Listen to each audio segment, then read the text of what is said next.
to the How Could You podcast. I'm Lauren Tocci. And I'm Ryan Tocci. In America, we have laws. Laws against killing, laws against stealing, and it's just accepted that as a member of American society, you will live by these laws. On the How Could You podcast, there's another society which has its own laws. Podcasting is a way of life. How much did you practice that Southern accent? Because probably a little bit more than James Vanderbeek. That's very true. I think our holdup is just the state of Texas talking about the Southern accents that are in this movie. That's not how we sound, guys. That's why I think this movie is great today. I'm really excited because it's just a great recipe, right? You have bad accents plus bad acting plus bad teachers, bad dialogue. That somehow equals a fun and amazing film of 90s nostalgia. I just want to say, Mrs. Davis is seemingly a good educator, just with some interesting side hustles. I'm sure there's going to be a lot to talk about, Miss Davis. How could you within itself? Right. Well, welcome, everyone. If this is your first time joining our podcast, thank you so much for checking us out. We are two people who fell in love at a movie theater and never quite left.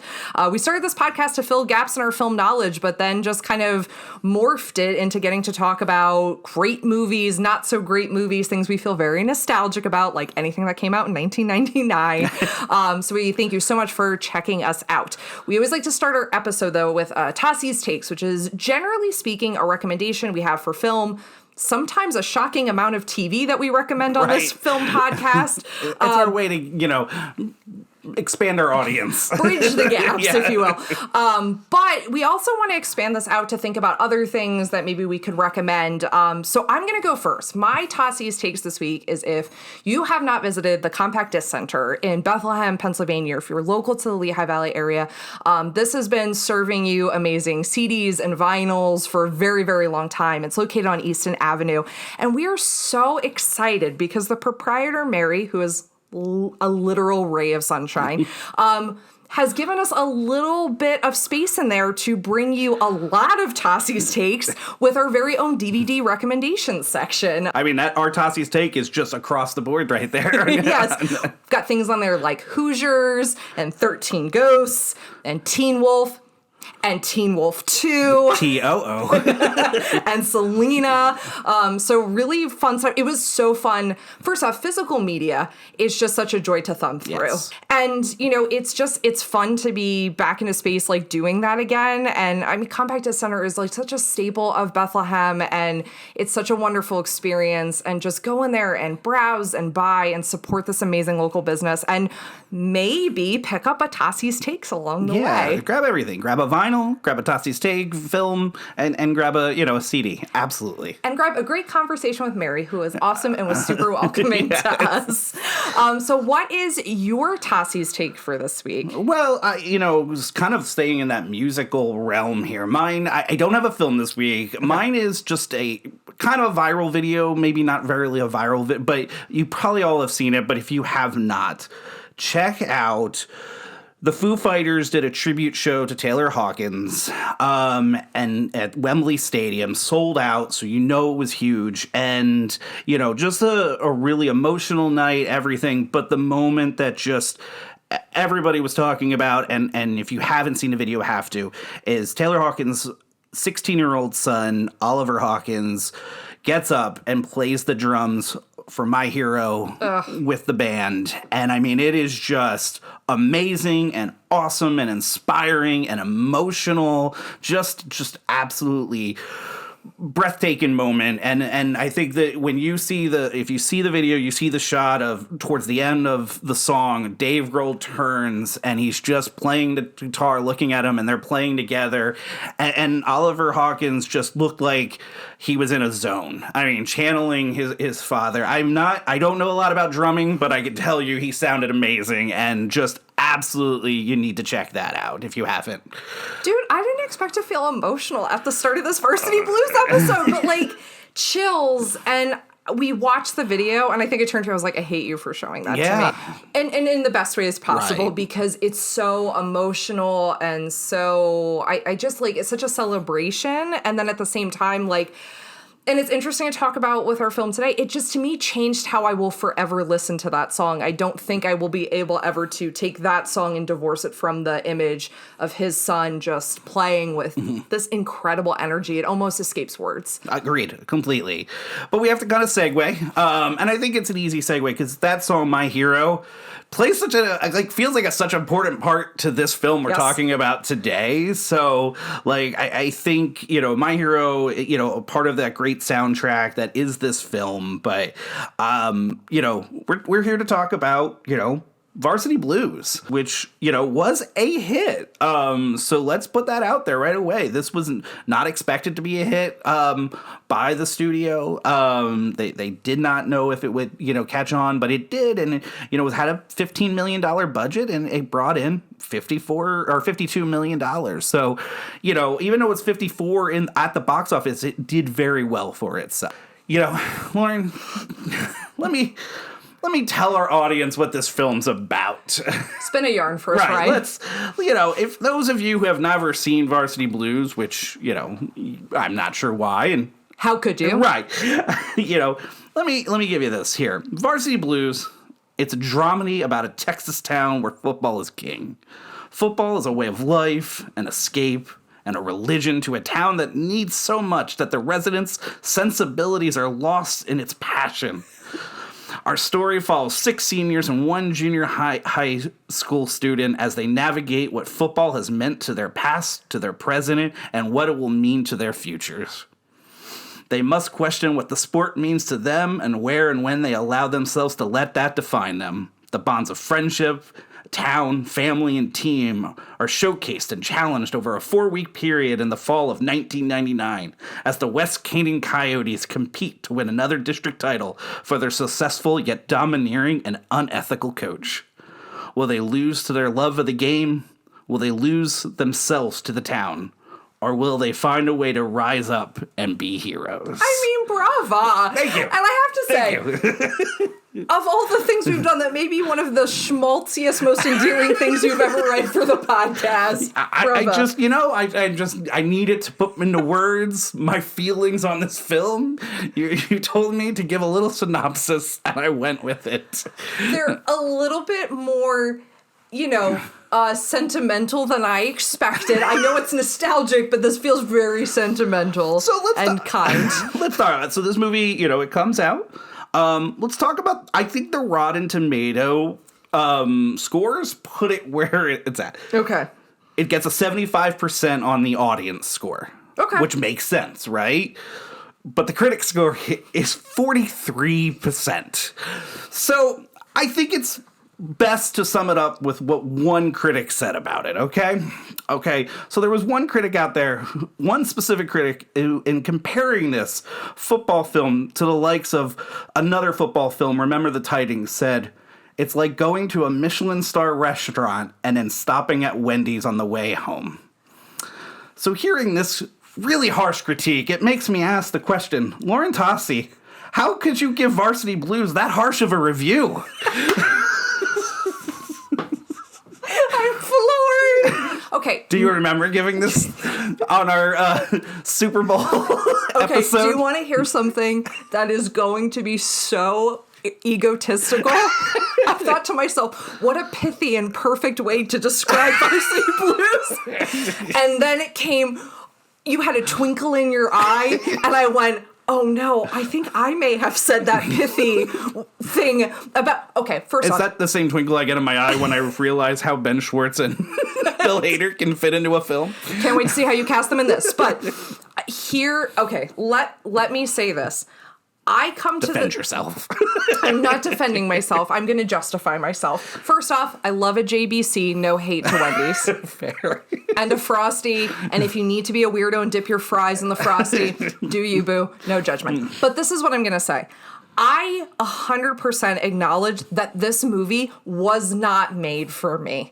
Like, I know that entirely. And I also know that that means that my eyes now, some 23 years after this film has been released, might look at the content of the film differently. You don't see yourself in Jules or Darcy? Absolutely not. Jules is terrible. And Darcy, I think, is actually more defendable than Jules. Jules is irritating at times. So what's your positioning? When did you first see this? Well, I mean, you talk about target audience.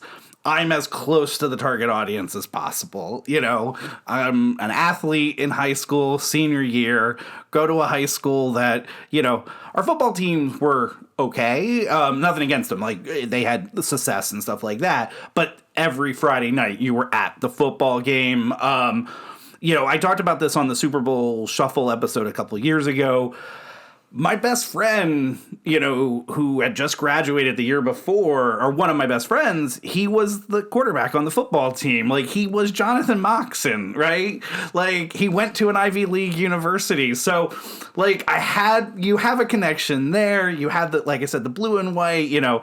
I went with all my friends on opening night, you know, to our, you know, local theater. Like, there was just no way we weren't going to connect to it right off the bat. I think what we're trying to say here is this film has that 100% nostalgia to me. You are coming at it with a little more of a critical eye. Here's how we're going to do this. We talked about this as a How Could You. We knew we wanted to record an episode about this because we thought we would have a lot of fun of it being so nostalgic for so many people. Football's back. Yeah, football's back, so go Bills. So we decided that the best way to handle this would be for me to break this film down segment by segment, and instead of one overarching how could you, as like how could you not have seen this, how could you yell I don't want your laugh, how could you bad accents, we decided that we should have made an agreement just to do the accent the entire episode. Listen, after what I did to everyone's eardrums with Karen, that's true. No one would have listened to that episode. But what we decided to do was to write a different how could you for every section of the movie. Because for so many reasons, this movie does not probably deserve a wow, what a great film discussion, but there's definitely a lot to discuss in regards to this film. So that is how we're going to handle ourselves, which will start with our first section. Are you ready? I'm ready to go. Let's get this game underway. And also, audience, Ryan does not know any of the how could yous that I'm going to be throwing out there. So we're going to open this up. So we have, some beautiful narration, likened to what you did in your description of the film. So my first how could you is kind. It's a kind one. Oh, how could this movie have such great chemistry in the first few minutes for a movie that I just vaguely hinted at I was going to rip apart? Oh, are you setting me up for later? I promise you I'm trying to just be kind, but I really do. This movie opens up and it is hard not to be charmed by it. Not because of like what it does with that kind of, that really like that faded, old media kind of looking flashback where you get, these football players and you get this like sense of like, this is like an entire culture. This is an entire society. You get the sense of like what this small town is like and what this means to them. And like, I want to make fun of it, but it's so enchanting right from the beginning. Which then leads to, us meeting the cast of characters in this film, starting with Jonathan Moxon. So, I really love, although it feels like the old reels of them playing the football to lead into, you said charming and everything, it feels a little like, those reels feel a little more dated than what the time period would have been. I mean, for those players, that would have been more of a VHS, and it kind of gives you the... Look, I am coming for your movie later on. 8mm reel. Let us have this. Right. Let us say, and also it's Texas. Also, I do have to say, I do appreciate, because we will talk about the town a lot during this episode, yes. I also appreciate that Billy Bob's parents and the town were just like, sure, 8-year-old kid, you have the number 69. Well, maybe they weren't thinking with devious minds, Ryan Tocci. Maybe that is just, although really honestly, would you let an 8-year-old kid have that number? I feel like that's a different, maybe that should have been the how could you. But I do like the opening narration it gives, which, you were kind of doing a nice homage to in the beginning. I do like the fact that in the opening sequence, there's just a preponderance of evidence that, Jonathan Moxon is a smart football player because he is reading Vonnegut. He's got a Bruce Lee poster. He's got a Reservoir Dogs poster. I mean, he's essentially in some ways what would become the often copied decor of a college dorm room. But for at this moment, it feels like, he's cultured. Okay, so yes, Jonathan Moxon, we need to know who he is. We need to understand he is going to be our, quote unquote hero, our good guy. Like, and we need to know that, yes, he is above it all.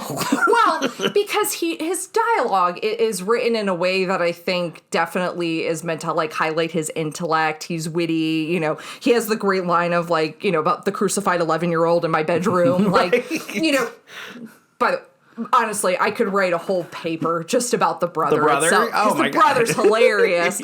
But like, I think it's great that we get these like little snippets because you get, Billy Bob, like, out in the car, like, yelling obscenities. And honestly, like, if you haven't had a friend yelling obscenities at you as they pick you up from your parents' house, did you really have friends in high school? I feel like that's just such a marker. Yeah, so you got the Green Day song, Nice Guys Finish Last, yes. starting this out. And like you said, it's you kind of getting introduced to these crazy group of characters right away, right?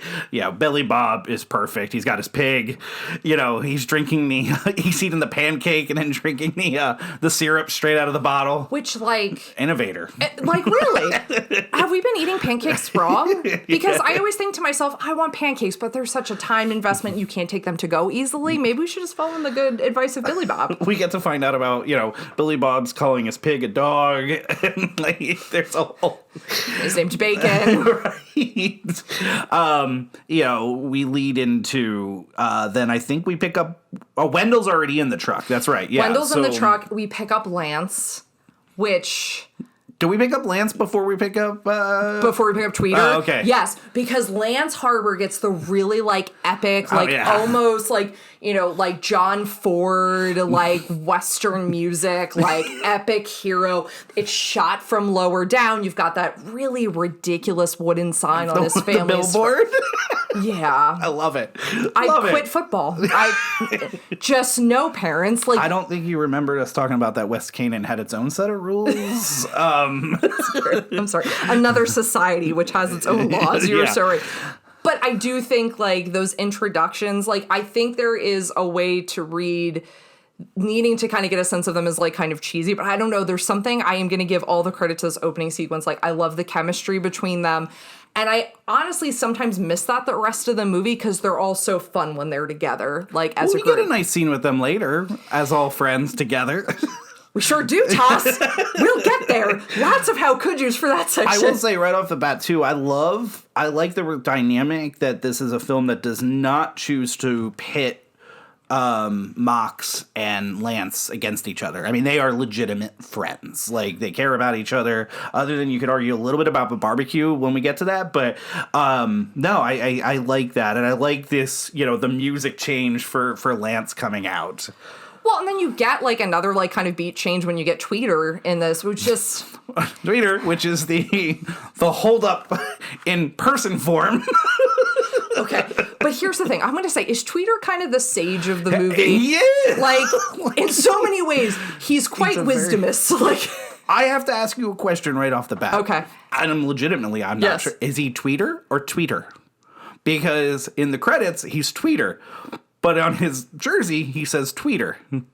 Okay, so I think you're doing a D and a T thing. Yes. Which, talking about Tweeder, feels like a weird phrasing if I'm being completely honest with myself upon further review. Family-friendly podcast. It's Tweeder with a D. Stop. Yes, it is. And he'll let you know that. Speaking of that tree she fell out of...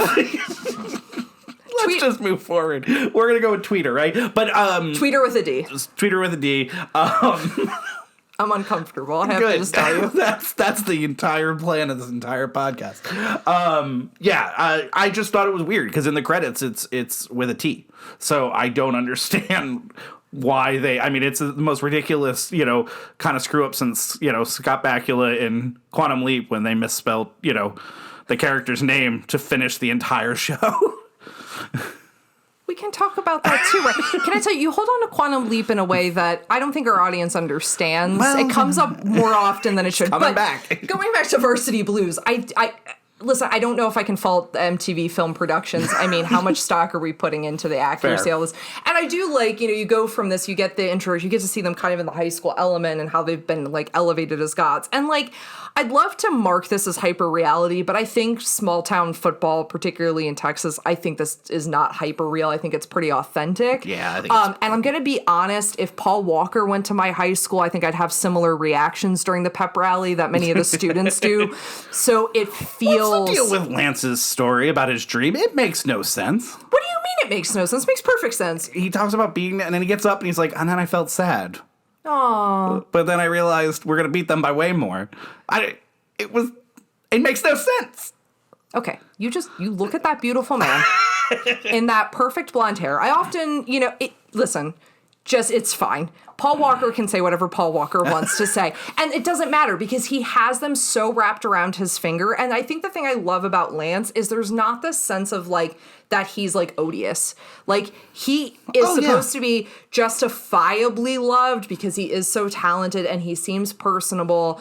And there is like a kind of an aw shucks thing about him. He doesn't seem terribly arrogant in any of the scenes that we see him, even as I know you've been kind of alluding to the barbecue, but I think that's kind of why that speech does not need to make sense. No, I'm with you. This is where we get introduced to, our villain of the story.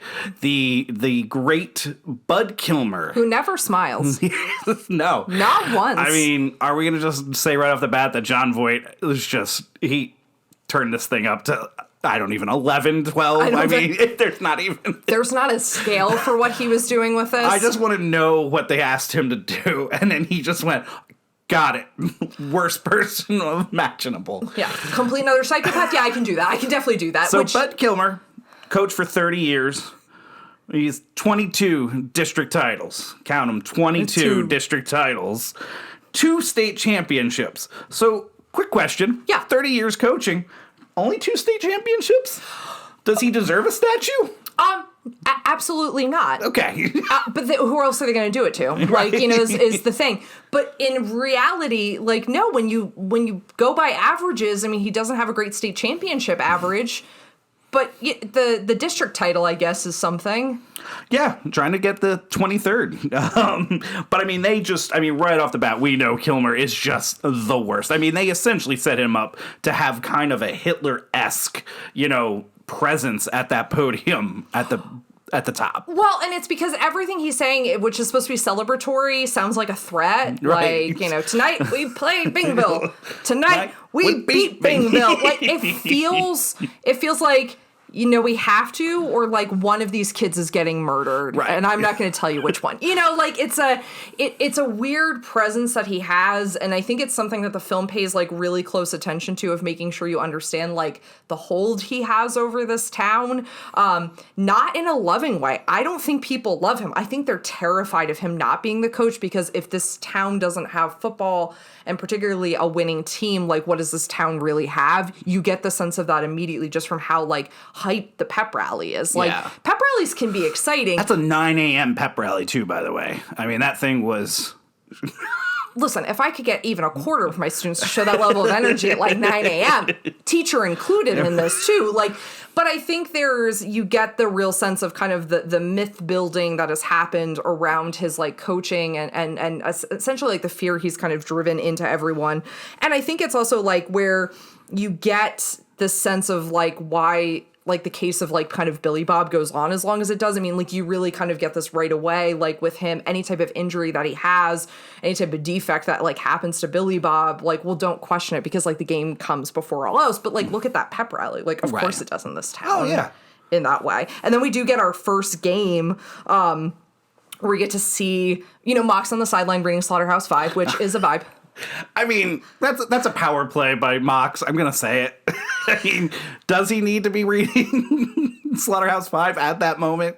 No, he doesn't. But that's what makes it great. Yeah. Is he doesn't need to be. But it's like, but I think it's like this thing of like he's half in, half out. And I think it's like, you know, there's this association of like, this is my group of friends. This is kind of the identity of the town. But I think like the one character flaw of Mox is I would say you know that it does think he's above all of this, that he's smarter.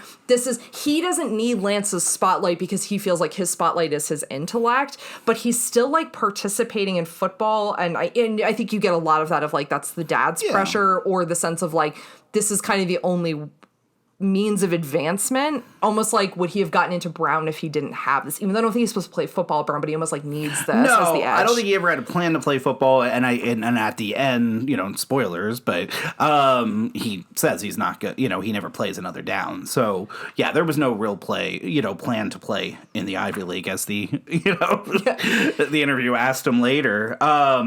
We get to then, you know, getting ready for the game. We get to see Tweeder's end zone dance, which is Tweeder's new end zone dance, which was essentially taken from the Icky Shuffle. Yes.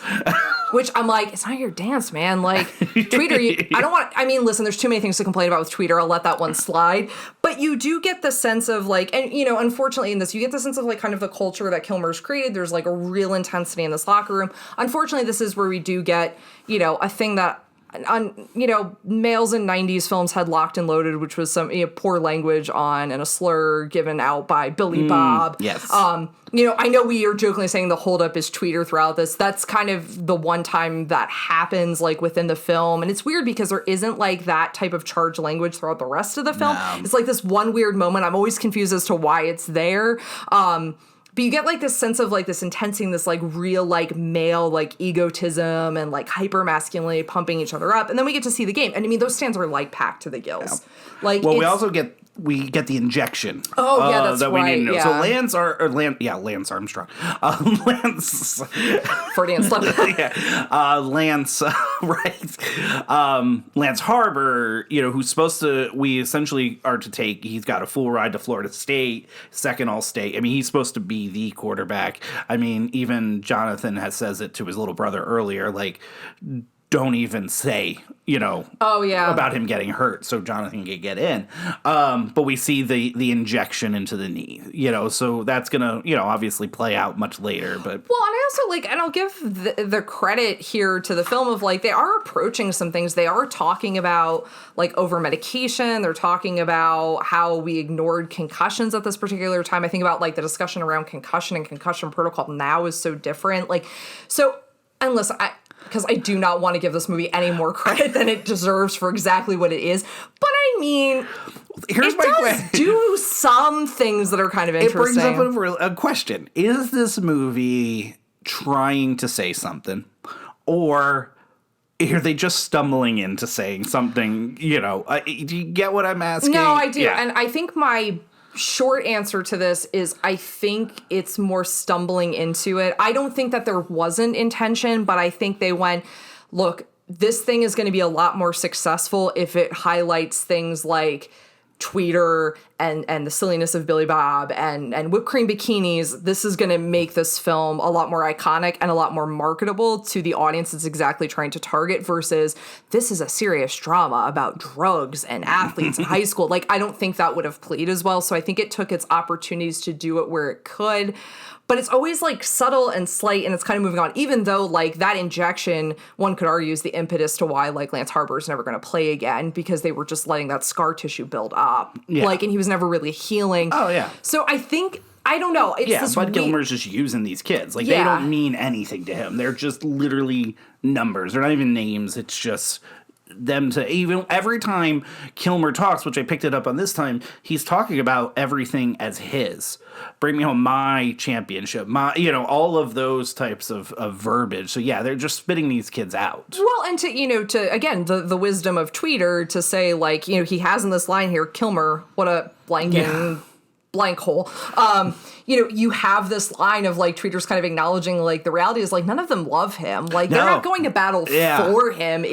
They feel forced. They feel like enlisted into this. Like, this is not, it's not driven by choice. It's driven by what else are we going to do? Yeah. And again, kind of going back to the question, I I don't know if that was the intention, but I like where we get to with this film is it's trying to say, sports are great when we look at them for what they are, games for fun, right? Like it's when it becomes a different level of seriousness, when we take it beyond that, it starts to lose, we start to lose sight of what we're actually doing. And I do like, that idea. It's just, this movie, kind of doesn't hit it with, isn't real, finesse in getting there. But I do think, like, to your point, and listen, so we get this, like, there's a party sequence. We get to see kind of the fun of, what this life is, like the kind of the opportunities they're afforded, which is they're kind of like free reign, like no one's really kind of watching them.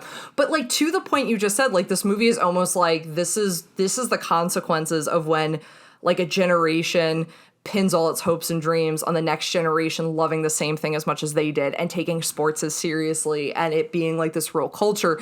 Because I mean, the next sequence that you get is the practice and then which leads into the barbecue. I have to just ask before, Billy Bob's concussion. Yeah. Can we make an argument that Mox is partially to blame for what is all to transpire? Billy Bob goes down with a concussion. Mox, for some reason, is the one that they allow to come over and tell that he's okay after Billy Bob can't decide whether he sees enough fingers up or not. So I think in this way is the thesis we're creating that Mox is actually the villain of this movie and not Bud Kilmer. There might be an argument. There might be an argument. There might be something here. Because, I mean, there's some not great stuff with Mox, too. Tweeder's giving, Harbor the painkillers.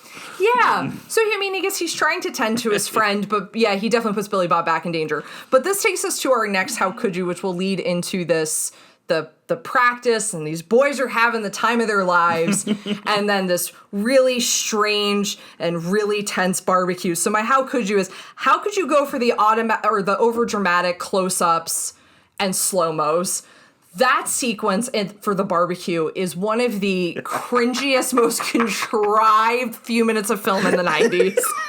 It's really bad. It is by far the worst. You can do it, son!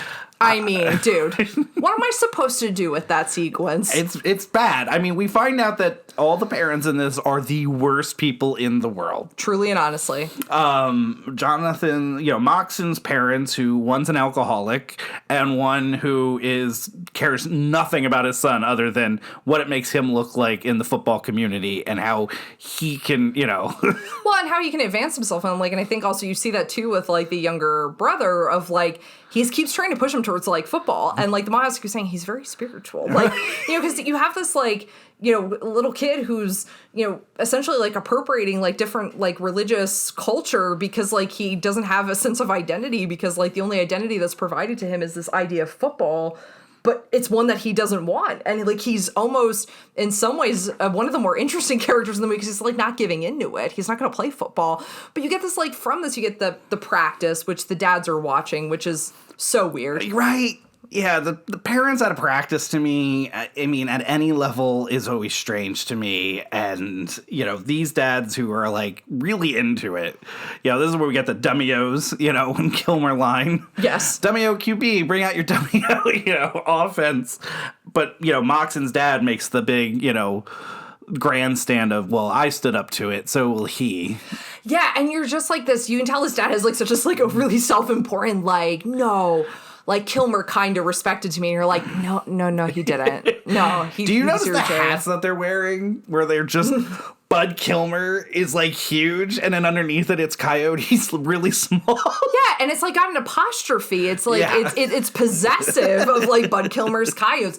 It's such a weird culture. And listen, and I understand this is so divorced from anything I experience. So there's an element of this I probably can't understand, but it just reads so ridiculous and just the banter back and forth. Shit, these boys are having the time of their lives, and it's they look so miserable. You've got painkiller addicts, you've got a kid who's concussed, a kid whose knee is about to get blown out, Mox who's kind of signaling the early 2000s emo phase to come. This is truly and honestly, no one is really behind the wheel. Let's not forget this is a comedy. Oh yeah, there's that too. Speaking of comedy, so I have to ask the question: who's got the worst accent in this movie? Is it Moxon? Is it Jules? Or is it Lance's dad? Because Lance, stop it, Dad! Sorry, I'm done. I blew out your ears. I'm sorry. Lance's dad sounds like a Muppet in this. Lance's dad looks like a Muppet in this. He looks like Sam Eagle got moved to Texas.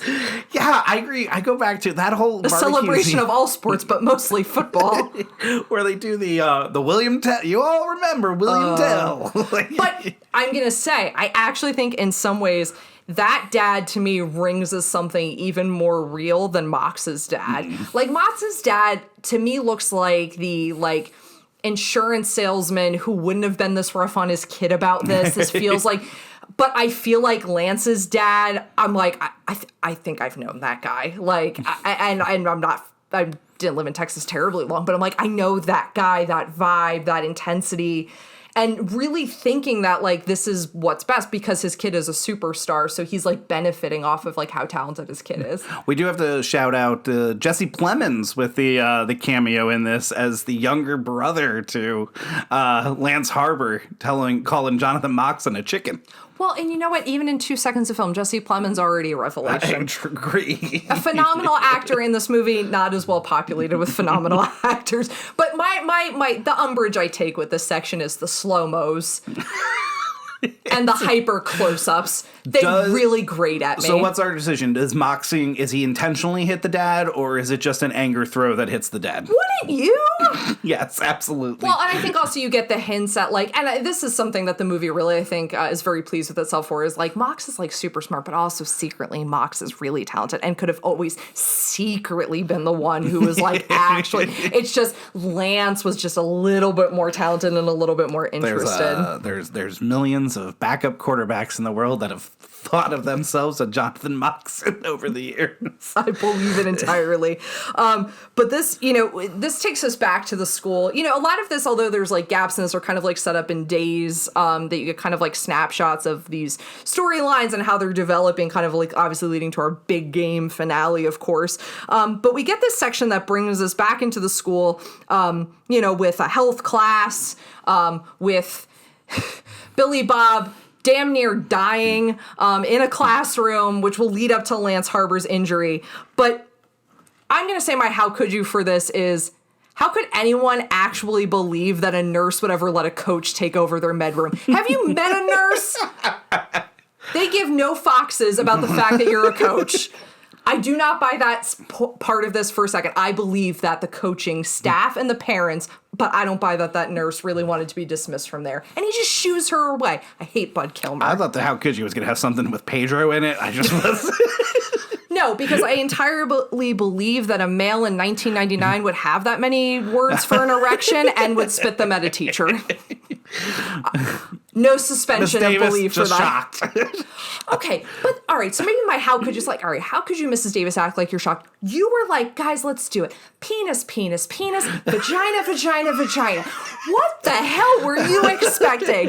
Look, I am not saying that I am like the wisest of teachers or the best of teachers even remotely. Far from it, in fact. But I would know that is going to end not in some enlightened emotional understanding of how we talk about anatomy, but rather with a kid yelling things about you about yogurt slingers. Like, that's how that's actually going to end.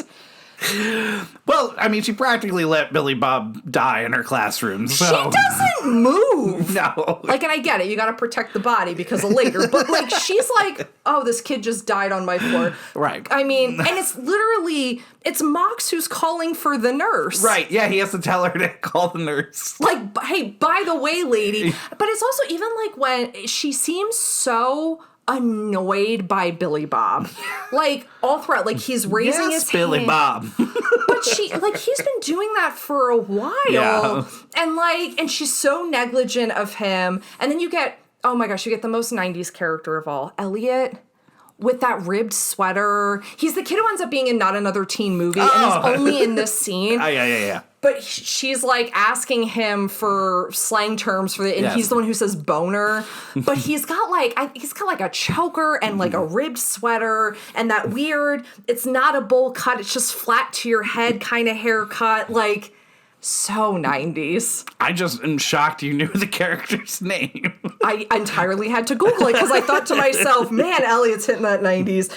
But it's this... I did, though, like Miss Davis, though, because I believe no, I'm sorry, it's Bud Kilmer that calls him William Robert, right? Yeah, now this is where we find, we hear his only time we hear his name called is William Robert. Yeah, and you get, like, this another sense of his villainy. Again, the most unbelievable part of this, the thing I cannot abide by is the fact that nurse would so readily leave. But fine, she leaves, and then Bud Kilmer, we get to see more of that villainy, because he doesn't care about Billy Bob or William Robert. He just needs him to play.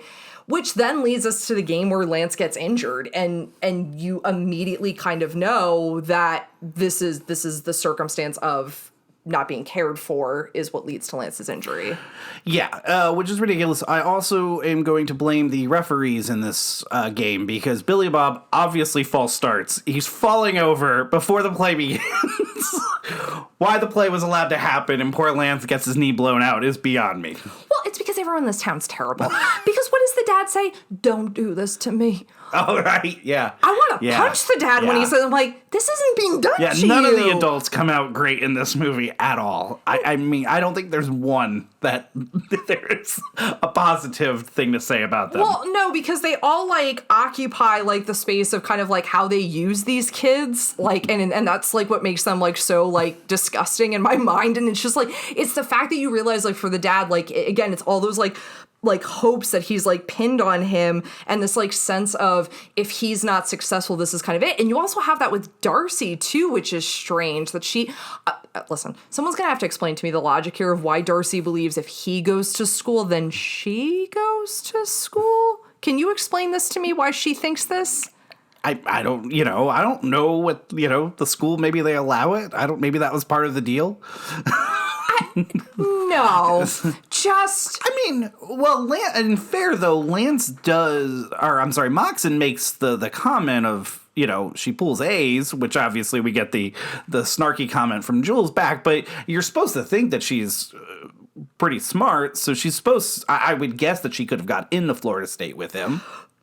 But see, here's the thing. I don't understand why it's that they have to travel together because, like, if you see her house later on, like, Darcy seems like her family's of means. Like, it doesn't seem like she's not living in, like, some one-room shack. Like, it's a nice house. She dresses well. Like, she pulls A's, you have to spend a lot of money to look that cheap, quote, Jules. Which is another reason why Jules is the worst. Jules is like girl on girl crime in like the worst kind of way. She like totally subjugates like Darcy to being one thing. And I understand Darcy kind of is. But at the same time, she makes a lot of assumptions about Darcy. I hear a lot of comments about Boof and Teen Wolf being one of the worst female girlfriends in like a sports movie.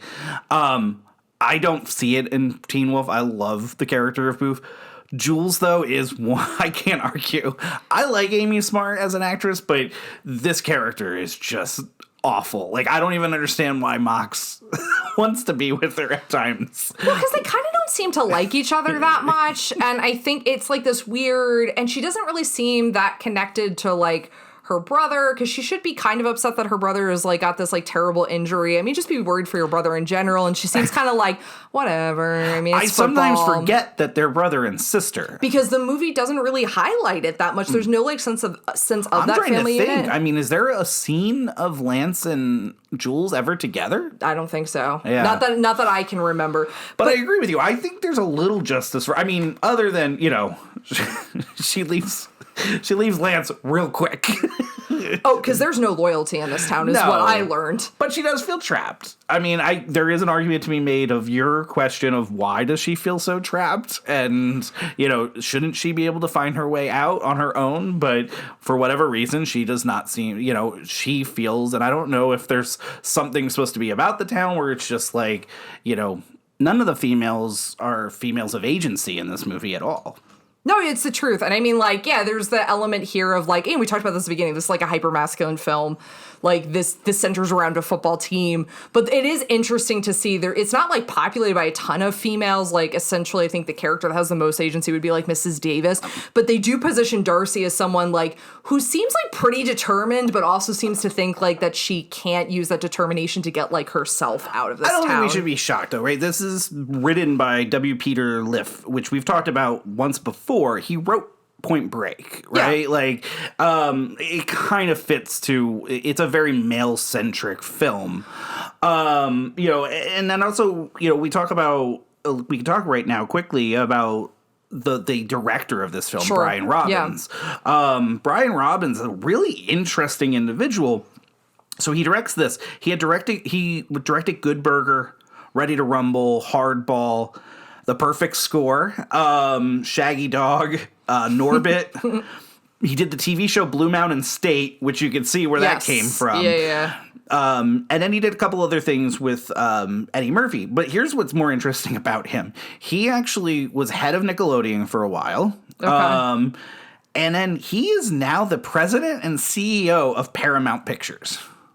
Is he really? He is.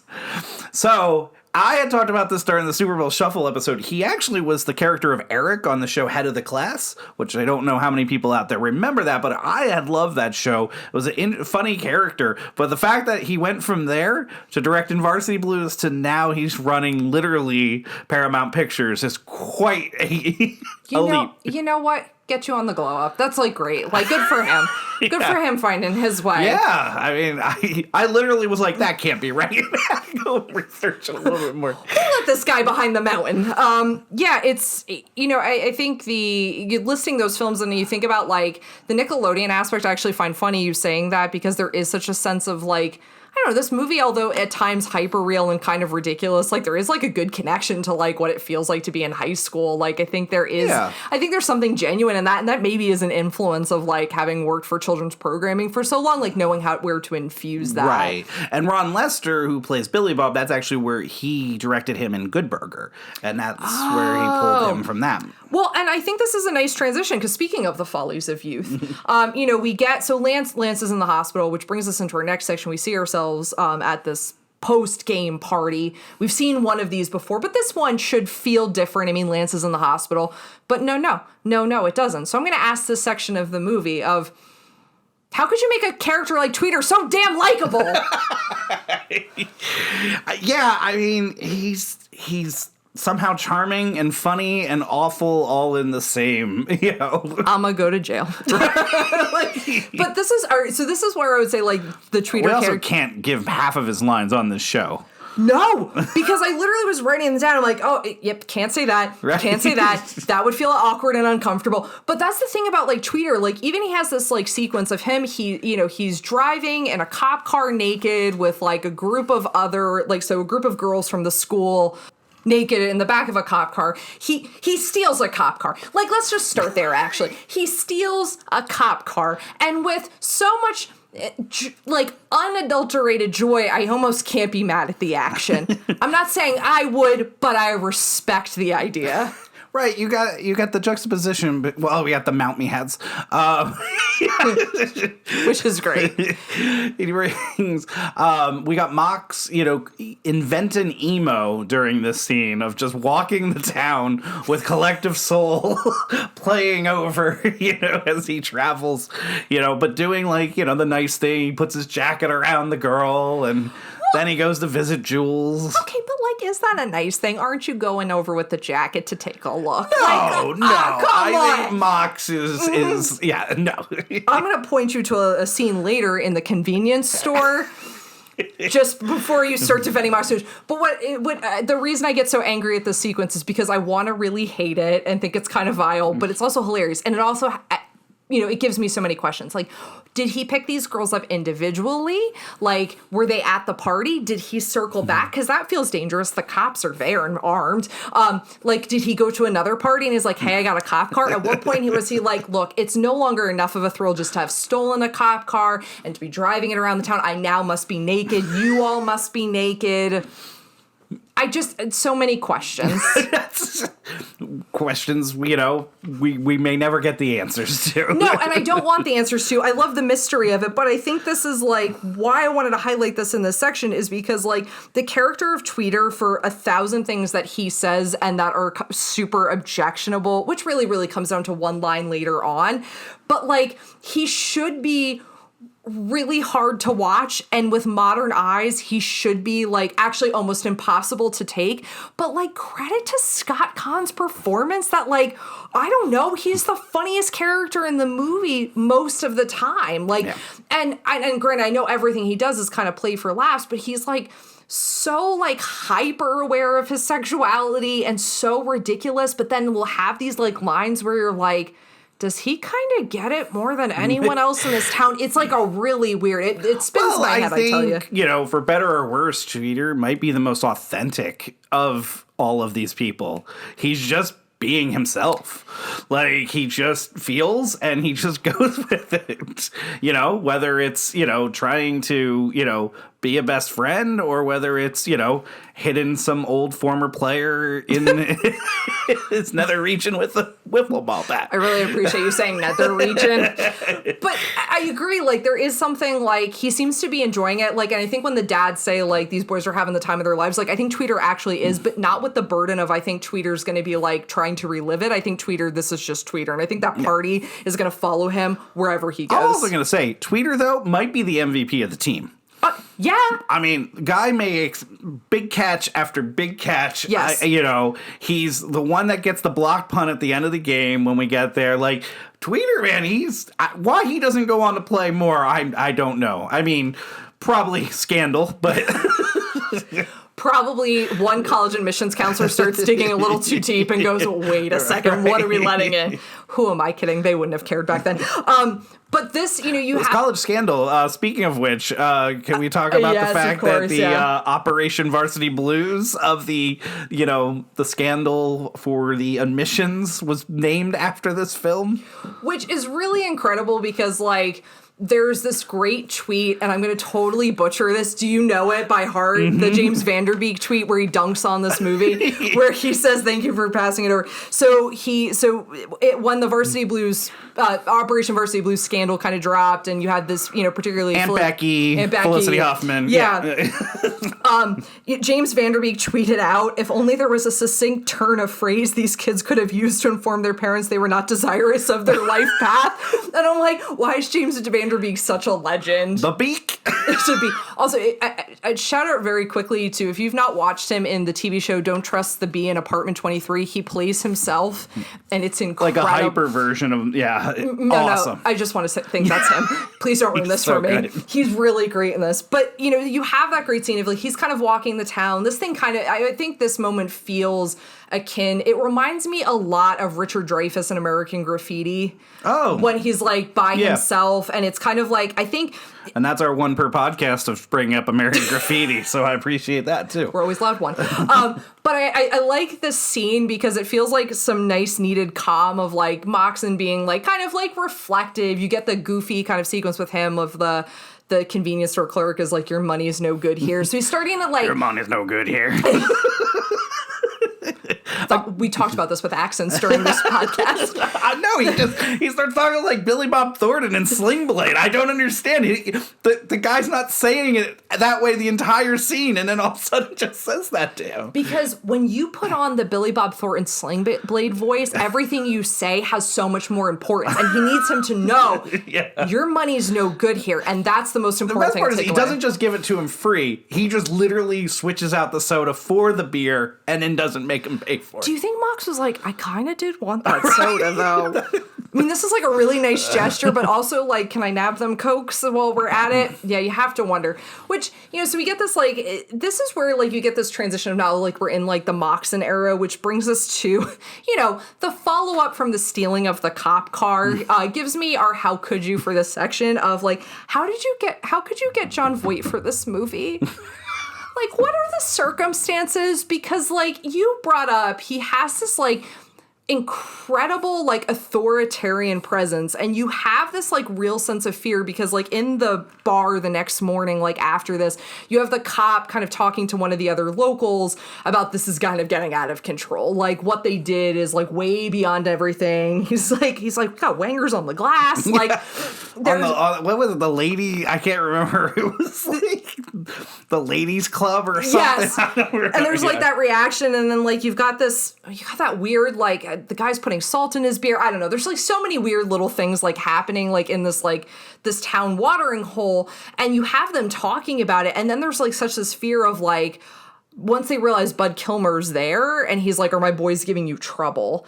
And there's this like, oh, no, everything's great. And it's like, they're cops. They're totally justified in feeling like, hey, you probably shouldn't steal my cop car, pick up a bunch of underage girls, drive them around naked, and then put wangers on a glass. Like, there's really a sense that like they have every reason to be angry, but like, I think Jon Voight's presence and how Jon Voight plays this character is like really justifiable why they don't want to make him upset. Is this Jon Voight's most memorable role, weirdly enough? No, Anaconda.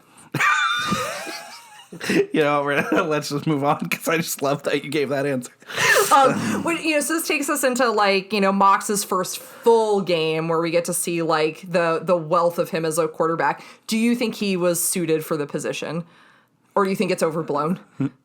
The actual Jonathan Moxon or James Van Der Beek? No, because my understanding is James Van Der Beek was not very good at throwing the football, that they had to bring in the University of Texas's football quarterback at the time. Yeah, they did, because they tried to teach him how to throw and he couldn't. Yes. Which, there's no throwing football on the creek, so I don't blame him for not knowing. He had to be like a film nerd in the one thing. He couldn't have learned those soft skills that quickly. My understanding is, speaking of the creek, one of the finalists for this role was Joshua Jackson. Oh, really? Mm-hmm. Totally different movie. The only two, I know that there were 6 people up for it. The only 2 that I could confirm was Joshua Jackson and Chris Klein, who was really close to getting the role. I could have seen Chris. Well, I feel like Chris Klein, wouldn't he be more like a Lance Harbor type than a Jonathan Moxon type, wouldn't you think? Well, that actually seemed to be what the problem was. His presence, they said just they needed somebody a little less, I guess kind of Klein must be a really big guy. He is, yeah. And I said that like I know him. Yeah, I know. I was like, all right. Here on Earth was a very important movie to me, as it was many of like my ilk of that time. But as far as Jonathan Moxon, yeah, absolutely. I mean, what do you think of he was an innovator of the sport. I mean, because the hook and ladder. We'll get to the hook and ladder. I mean, he was running, a 5, wide receiver set that they were running in the Big 12 years later. I think they started to steal from Jonathan Moxon. Like, he wasn't. You think the Big 12 watched Varsity Blues and took notes and said, this is how we become a dominant presence? It is a passing, sport now. And Jonathan Moxon knew that. I feel like people are going to respond to this. I think they're going to agree with me. So, I mean, the guy could throw the football like nobody's business. Although I do question his clock management, because on multiple occasions, instead of clocking the ball, he decides to take the time to throw it out of bounds and hit somebody just unnecessarily. He hits the Hornet and he hits the guy on the horse. Which, honestly, like, he's kind of a tool to mascots, first of all. Agreed. Second of all, don't you find him very chatty in his huddles? I feel like he's very chatty, and that's coming from me. You sure you want to go with that? I'll ask a follow-up question. What do you think of Moxon's interview skills? Oh, terrible. Oh, yes. But he's only one man. He just wants to thank God he's only one man. I wish that... Golly gee. When Jules makes fun of him, though, it's, like, so not even. Like, there's, like, no lightheartedness to it. It's, like, so incredibly critical. And I'm like, you've grown up with your brother doing the same thing. And I'm like, are you upset that it's not your brother anymore? Which, that would make sense to me. Or are you just mad that Moxon's, like, gotten some attention? It's very weird from her. I think it makes all sense, right? I mean, he's not done it before, and what person doesn't? I mean, if you go back and even on these shows now, you get hyped up, and so I understand his interview skills. Like, I appreciate those. I also think when you get pushed into the spotlight like that, it's going to be different. I think Jules is completely unfair to him because, yeah, he's earned the right now to enjoy this moment. Yeah, and that's fair. And this brings us to our next section because now, because he has to deal with now the reality of being the quarterback. We get the hook and ladder practice. Ryan, any notable lines from the hook and ladder practice? Stick to the basics. Stick to the basics. And I know what you're gonna say. Is the how could you be so horrifyingly awful and non-supportive to your players? How could you continue to torment and torture Billy Bob? That would be a good how could you.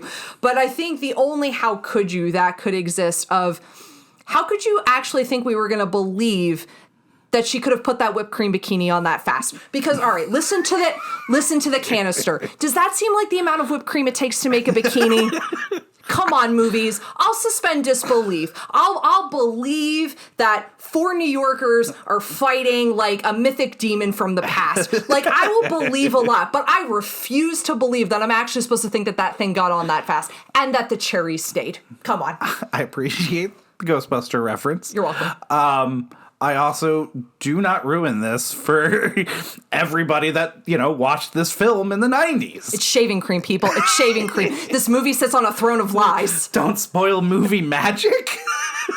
But also, who wrote this scene? Because there had to be people sitting in a writer room and they're like, okay, all right, so here's what we're going to handle. So we're going to have Mox's first practice. Okay, well, we kind of want to continue with this Darcy thing. Darcy's going to seem really eager. Okay, all right, so she seems trapped. Yeah, but she's going to be really eager with Mox.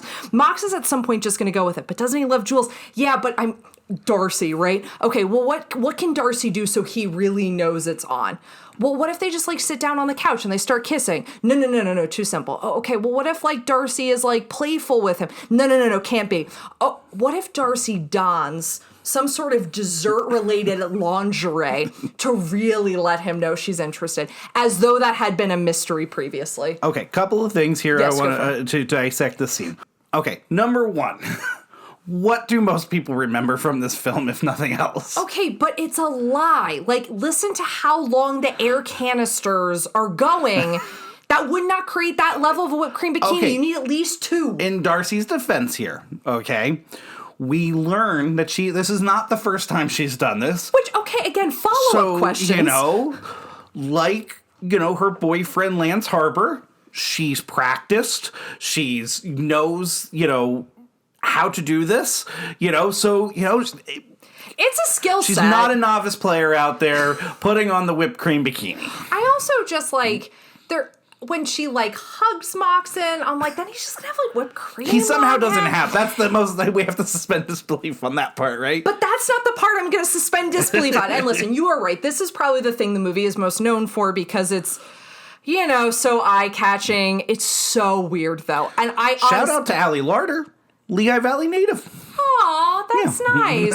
I'm not glad that came right after this scene, but that's nice.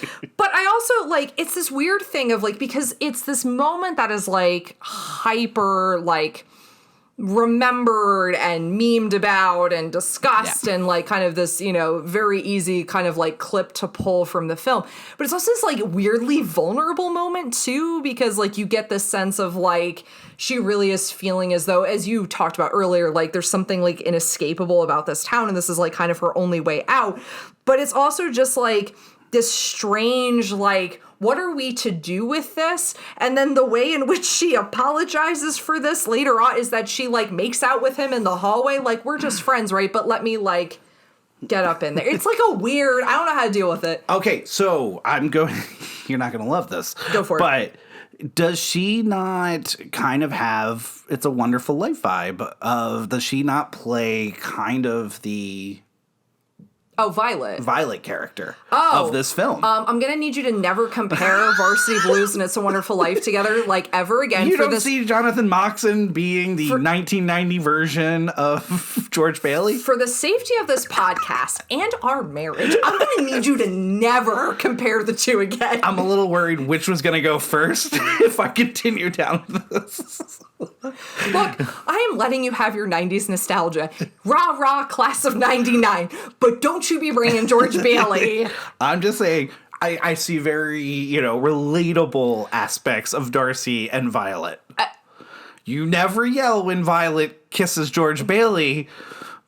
Because it's a friendly kiss. Like, Darcy gets in there. She does get in there. She does get in there. Right in front of Jules, in the middle of the hallway. In the middle, like, and what? Also, that teacher is way rude. Just slams that door. She's not having it. I have, like, never slammed my door at the beginning of class. I'm like, I don't know, wander in when you want. Like, but this, and to kind of, like, close out the scene, this brings us to yet another... Man, let's just say this section of the film has a lot to discuss, a lot that is awkward and a lot that is strange. We get from...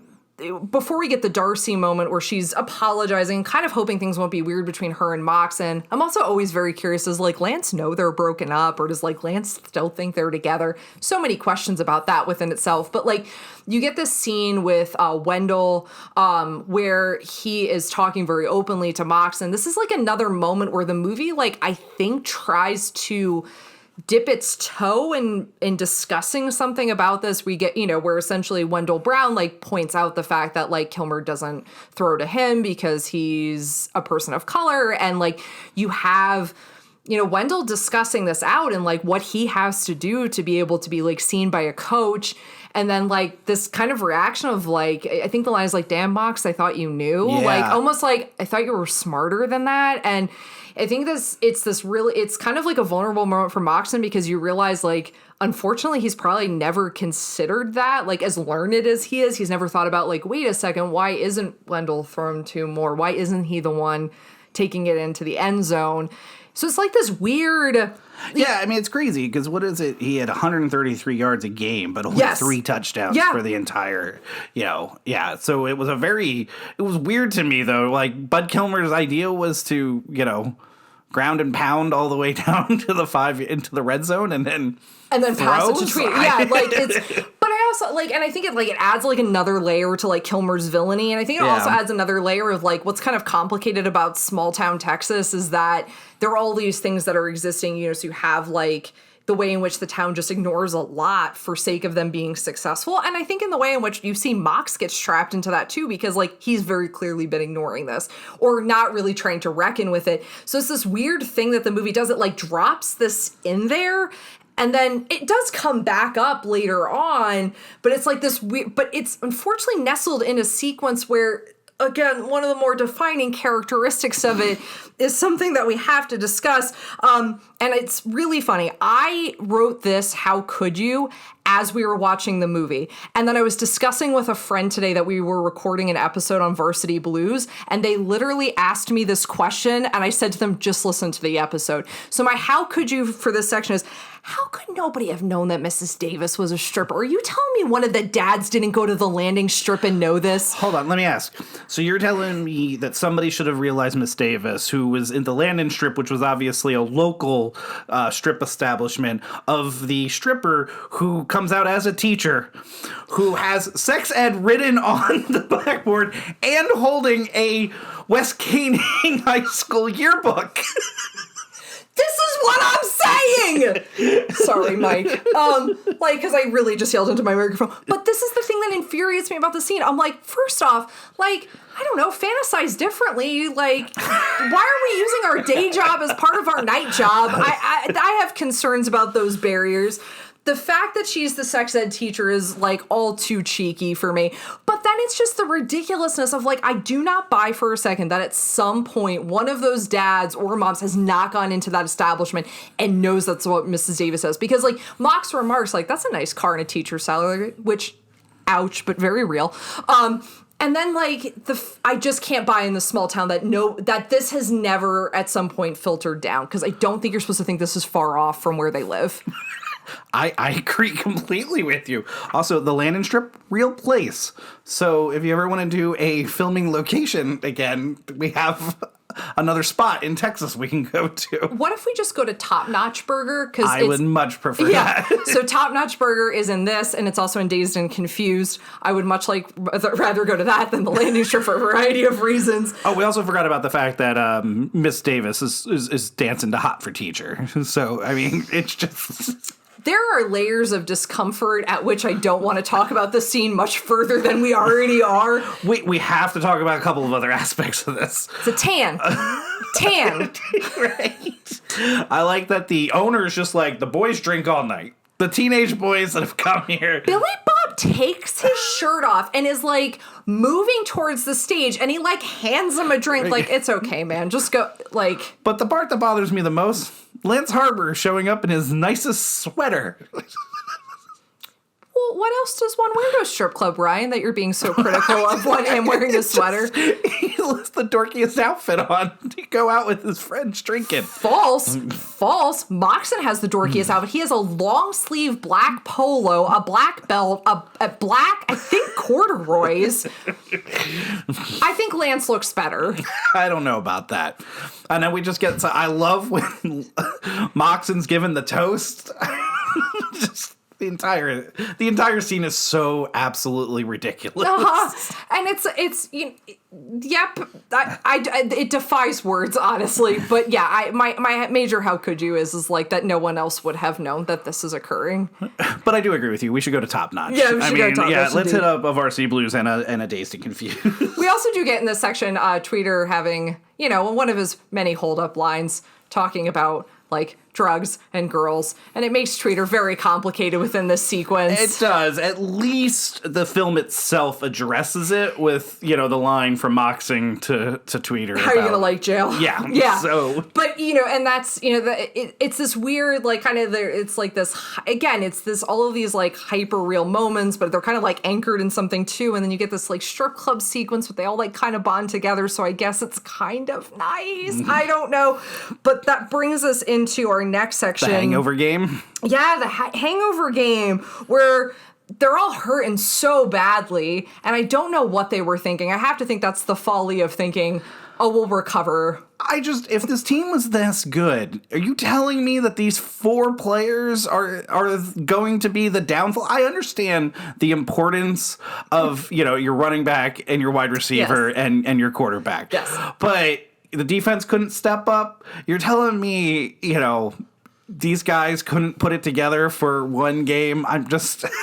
No, I agree with you. There is something kind of to that feels like a little bit ridiculous, but it's like kind of perfect too because it's all like the punishment that comes from this. I do love, though, from a film standpoint, though, this is our great montage of Thunderstruck. Yeah, it really is because it's not like in a pump up way. It's like they're. I always kind of forget that. Yeah, they're getting their butts handed to them, and it's like kind of crazy. But I think it's also then my hero gets to be such the when they're at their like height of glory moments is that's their song where Thunderstruck they're getting like a hurt and laid on them. But my how could you is not related to the game in this section or Kilmer threatening Mox that he's going to make sure his scholarship goes away for Brown University. My how could you for this section with the bull is like, how could you, Billy Bob's parents? The kid leaves with a shotgun and all of his like trophies and no one's thinking like, maybe we should check on him. It's a little weird that he has a pig that he calls dog. He seems kind of concussed. He's sweating a lot and like in an unhealthy way. And he's left the house with a shotgun and a bunch of his childhood trophies. And a bottle of, I believe, whiskey. Yeah. Because here's the thing. And he's just chugging. No teenage kid knows where to access their childhood trophies that are in a box in the basement. You don't know where that is when you're that age. Well, I get the feeling that you're supposed to think, I mean, with a town like this, probably those trophies are still displayed. All right, that's fair, but you're not like, hey, Billy Bob, what are you doing? Nothing. Dustin. Billy Bob in this scene is all over the place. Like, I'm not trying to question. I understand it's supposed to be this very serious, but I'm kind of like, at one point he's telling Moxon that it's important to him. At one point he's telling him he hates it. Like, he's a little all over. Concussion, dude. Like, I think it's the concussion. Like, I think that's what you're supposed to think, or the writing is just phenomenally uneven, which I think is actually probably what's happening in this sequence. But it's like this weird moment because, like, there's been a lot of heaviness with Billy Bob throughout, and then you get this sense of like I think Billy Bob was going to kill himself, and like, there's really no other way to read it, right? And Billy Bob, I mean, in the scene, he talks about like Kilmer treating him like a son, like that's how he looks at Kilmer. But then Kilmer gaslighting him essentially is, it's like a really like tough scene to deal with, like because you have the kind of ridiculous like. Moxon's like, main tragedy is that his dad is upset that he's going to Brown University, which just, again, worst parent ever. All right, second to Billy Bob's parents. You get the, iconic, I don't want your life line. Yes. But I'm really left with, and I think this is why my how could you for this sequence is just this whole storyline with Billy Bob really comes to its head at this particular It's the moment. emotional center. I mean, the nice thing though is Billy Bob is miraculously cured by the end of the weekend. So yep, because it brings us into our final segment of the film, which is, the Gilroy game. The big game against Gilroy. I have to give a shout out before we talk about Gilroy. The announcers in this movie. Yes. Real life high school football announcers. And I have to talk about this because anybody, again, that loved football in the 90s probably remembers this. And people may have known this, I did not realize they did a really memorable announcement of a game at Dallas Cowboy Stadium. Was a high school teams of Plano East and John Tyler in 1994, and this was a game in which the team was down 41-17 with only 2.5 minutes to go in the game, and this high school team comes storming back and scores 27 points to take the lead with only a second or two to go in the game. Their announcing is so memorable. And then what happens on the next thing on the kickoff, after they've come all the way back, they kick it off and the other team returns the kick for a touchdown for a walk-off win to win the state championship. And what happened was their announcing became so famous. They were on Leno about this because so check it out on YouTube if you get a chance. It's Plano East and John Tyler. I'm sure a lot of people out there remember it. But when I found out that these were the same announcers, my mind was blown. I was like, oh my God. Can we get that movie? Yeah. I want to see that. Well, I think we got that with Friday Night Lights is very similar to that. No, what the story you just described was uplifting. Friday Night Lights. I don't think you realize they lost the game. They kicked it off and then lost the game. Okay, fair. All right, listen. All right, so maybe Friday Night Lights, which is incredible, but super depressing. But Denny Garver and Eddie Clinton, they're the ones that do I don't think that's their names in the film, but yeah. All right, I cannot tell you my how could you yet for this section. Okay. Because it has to do with one of our last segments. So just the how could you is coming for this last section. But I will make it apparently clear. How do you feel about the final game in this build-up? Because they spend a lot of runtime in this last game. Well, which they should. It's really important. The whole film has been building to this one game. And because when we meet these characters, there was only 4 games left to go. I love it. I love both sides of it. There's a ridiculousness, obviously, to it. It's so over the top at points. But you have Kilmer being so villainous that he's actually almost hurting himself to the point where, he won't let Moxon run, the 2-minute offense at the end of the game. The fact that he makes Moxon want to run the ball, so he just doesn't give Moxon... Kilmer almost starts to turn on himself a little bit, because I think you're supposed to take it as nobody's ever kind of challenged him in the way that Moxon does, and he doesn't really know what to do with that. Do you think this makes sense for the breaking point at which they all kind of go, we're done with Kilmer? Yeah, because we get the injury to Wendell in the first half, which is the breaking point for everybody. I do shout out again. You asked me about Moxon. I mean, Moxon, man, he knew how to audible like nobody's business. I mean, he's calling his own plays out there. A little too many trick plays, but you get that nice moment that Wendell finally gets into the end zone. Yep. But, unfortunately, I don't love that the film then chooses to hurt Wendell in, essentially the next scene. I think we could have done that with a different player. Maybe Tweeder would have made more sense. Or honestly, Billy Bob makes the most sense. Billy Bob would have made... Actually, you're right. Billy Bob would have made way more sense because I was thinking about this, But then who would have done the hook and ladder play? Yeah, someone's going to have to explain to me the physics of that. But that leads us into, so we get the start of that as My Hero, which we talked about at the beginning of the show, and then... so you said the whipped cream bikini. I think in some ways My Hero is the most distinguishing factor of this film. Could be. It does not play as much as you think, though. That's the weird thing. But I do think it's one of the biggest things that comes out of it. I mean, this was a pretty big soundtrack at the time. Yeah.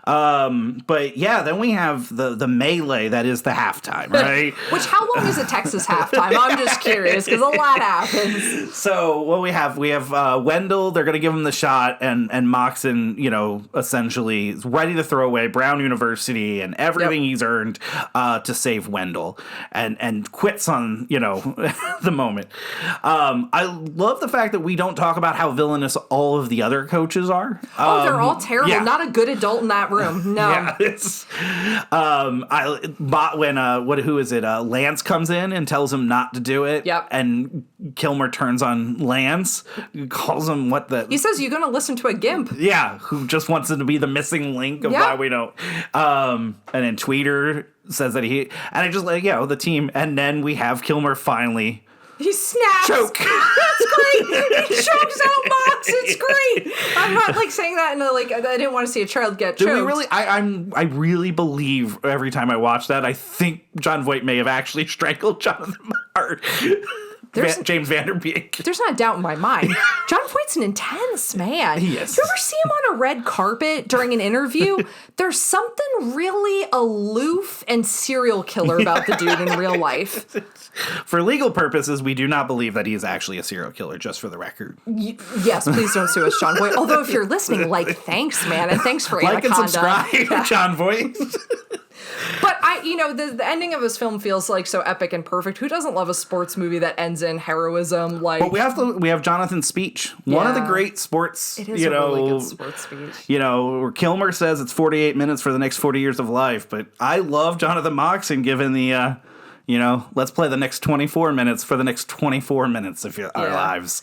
Let's go out there and be heroes. Yeah, because it's this great, I think he puts everything back into perspective for a movie that has been told from such a distorted lens of them being so larger than life. He kind of zeroes it back into something that feels reality. He's cleaned off the lens. The gloss isn't there. It's just about let's just go out and play football because that's what we've been doing. And that's what we loved about each other.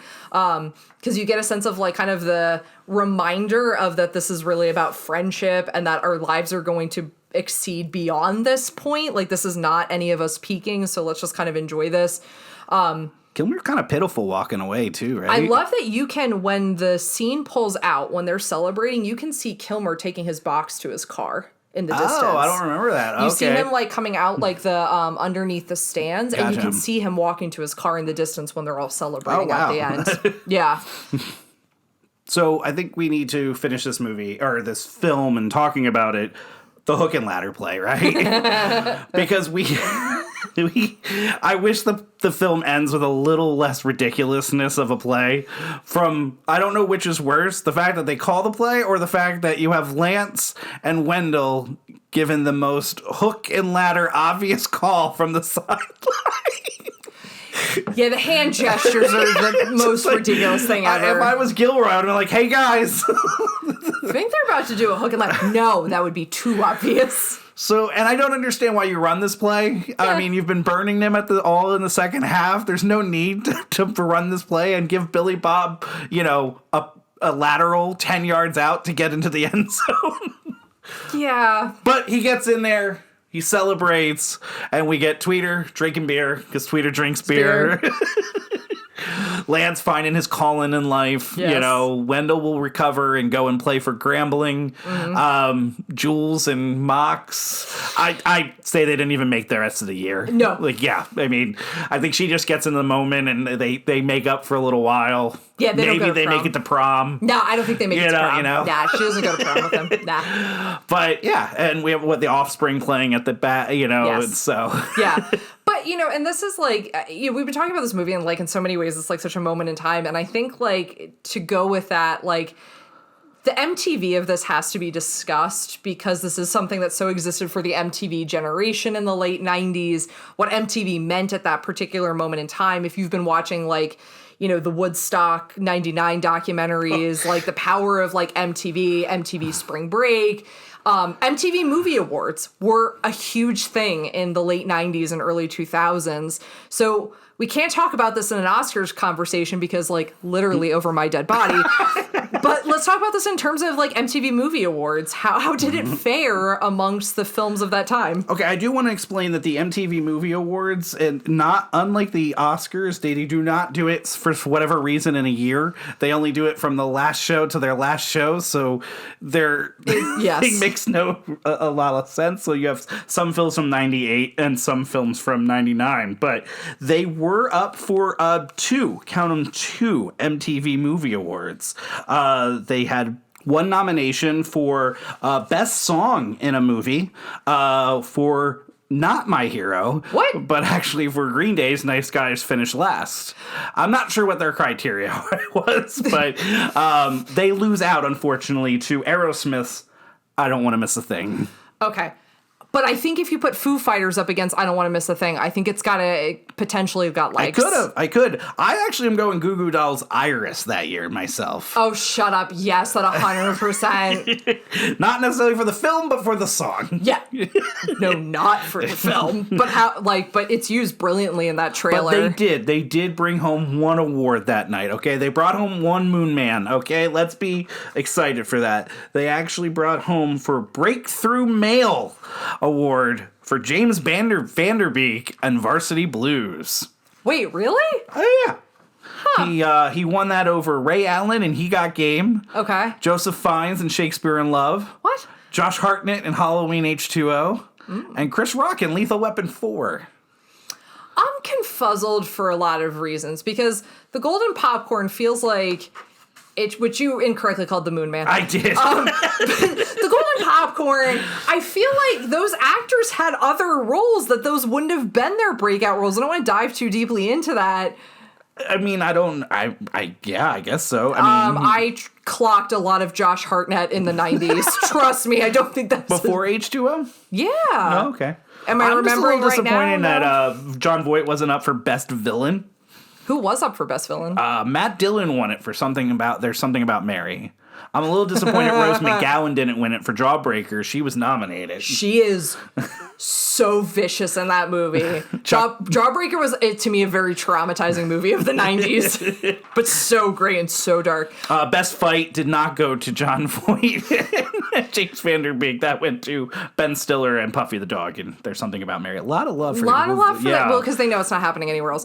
But I also think that this movie's fun because it's positioned in this like really weird moment in time of the era of MTV movies. So MTV Films was like a thriving production company in the late 90s and early 2000s. It extends beyond the early 2000s, but this is probably like the reign of it. So what really kicks this off in terms of success is Beavis and Butthead Do America, which is obvious why that's an MTV film. Yeah. But then you have Dead Man on Campus. Varsity Mark Paul Gosselaar at his best. Varsity Blues, which is then followed by 200 Cigarettes, Election, South Park Bigger, Longer, and Uncut, The Wood, Save the Last Dance, Pootie Tang, Zoolander, Orange County, Jackass the Movie, Better Luck Tomorrow, The Perfect Score, Napoleon Dynamite, the remake of The Longest Yard, Hustle and Flow, Freedom Riders. There's actually some really good movies in there. This is what I'm saying. But it was really funny is when we were watching the film, like, the Moon Man kind of came across the screen. I was like, oh, that's right. This is an MTV movie. And then all of a sudden it was this like nostalgia warp for me of going, that's right. MTV was putting out a lot of movies itself, and it had the most perfect vehicle because, again, like calling back to earlier, people were watching TRL on a daily basis because you were rewarded. Were you always like, hey, I want NSYNC Drive Me Crazy because Justin Timberlake drives me crazy? I was a Backstreet Boys fan, and it hurts that you don't remember that. But like, you watched because like it was the thing. There was cultural cachet to talking about TRL. If you were in the boy band era of loving boy bands, like you wanted to call in because that fandom was like so rabid at that particular moment in time. And I think it's like these trailers were running constantly. And look, some of these films are better than others, but there's some decent things that they were putting out at this particular moment. And it kind of starts to die off like after the first decade of, the 21st century. they still were putting things out, but it's diminishing returns, like, after that kind of golden age. But there was, like, a lot that they did. My Tossi's take is check out Better Luck Tomorrow if you haven't. Without a doubt. I haven't seen it in a few years, so I can't 100% sure that how everything is held up in it, but I remember that being a really excellent, underrated film. Yeah. Oh, I did forget one. Crossroads. And I only am going to highlight that because I know there are people who are listening who, like, ride or die for Britney on the daily. I didn't forget Crossroads. I remember so much when this film was getting released, they were putting out great teasers of just like Moxon, like doing push-ups and getting ready and stuff like that. So I do, it's understandable, like you said, that MTV was able to, pull this off and like they had a good vehicle to promote their films. Well, and also because think about it, they're putting out the type of content that like really speaks to that time in your life, your middle school to like early 20s, where like really that it sounds weird to say that's a similar demographic of the types of films that are going to hit, like, things that are looking at like that high school time, like, MTV was doing this. And Varsity Blues is kind of a stellar example of like what they were able to do and how many people they were able to reach with a film like this. And then why it becomes so nostalgic, because it was wrapped up not just in film culture, but the totality of pop culture that you were probably consuming at that time in your life. You always like doing a prequel, remake, recast, sequel. Do you see any vision for this story having a life beyond 99? I want to say something, and I'm going to say something extremely serious first, and then we'll go into a little more of the humorous, because I would have loved to talk about like a sequel to this movie, like a later sequel, something we've even discussed on this before. This film had a little bit of a curse, where Ron Lester, who played Billy Bob, passed away really early age from kidney failure. We all sadly know the story of Paul Walker. And then, Joe Pickler, who played the young brother, at 23 years old, he had been working in Hollywood for 10 years. He came back home, and then one night he played magic and then just never came home. And no one's ever seen him since. And there's a lot of question on what happened. And, there's evidence to point to different directions. But, so from that standpoint, no, I don't think a sequel should be made, like a later sequel, because I could visually see it. That being said, you'd have to deal with so much heft. Yeah, there's too much heft there. So no, let it be in and of its moment. But I love a good high school football movie, and I'm a sucker for it. So, it doesn't even need to be a remake. Let's just get another good one out there. I agree. But I want to hear yours. I have a feeling you have some thoughts. Okay, so here's the thing. When we were talking about this, the thing I wrote in my notes is I would like to see an alternate ending to the film. I love it. And in the age of CGI, I think we can accomplish this. It's also my how could you for the last section of the film. How could one of you not have killed Bud Kilmer in that locker room? And here's what I'd love to see. Billy Bob murders Bud Kilmer. And in everyone's protectiveness and understandable of that, like, burning rage inside Billy Bob that we see expressed earlier when he's, like, shooting his high school trophies. And, by the way, shoots a picture of Bud Kilmer. Yes. No one seems concerned by it. But they murder him in the locker room. They go out and they win the game, but the postscript for the film is they have to spend 20 minutes hiding the body somewhere in Texas. Alternate ending. I believe that was part of Friday Night Lights season 2. We don't talk about season 2 of Friday Night Lights. Wow, that took a dark turn. You told me you were going to have an alternate ending to this film. I had many thoughts, like the team doesn't go out and play, or like, the superintendent walks to the sideline and is like, guys, you can't play without a coach. Like, you need to have some type of personnel over here. Nope. You went with, Evil dies tonight.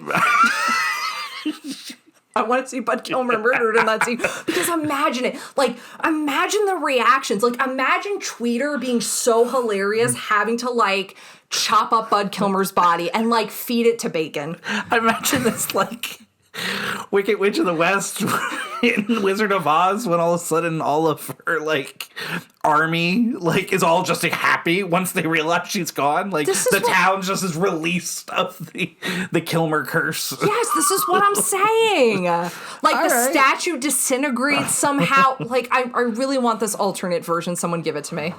All right. Was I fair to your movie? You were extremely fair. I had a lot of fun talking about this one. Good, This is a, ridiculous film. Yes. But I love it every second of Good. it. It's ridiculously fun. Well, if you're not currently following us on social media, please follow us at How Could You Podcast on Instagram, at How Could You Pod on Twitter. You can find us on Facebook.com/How Could You Podcast.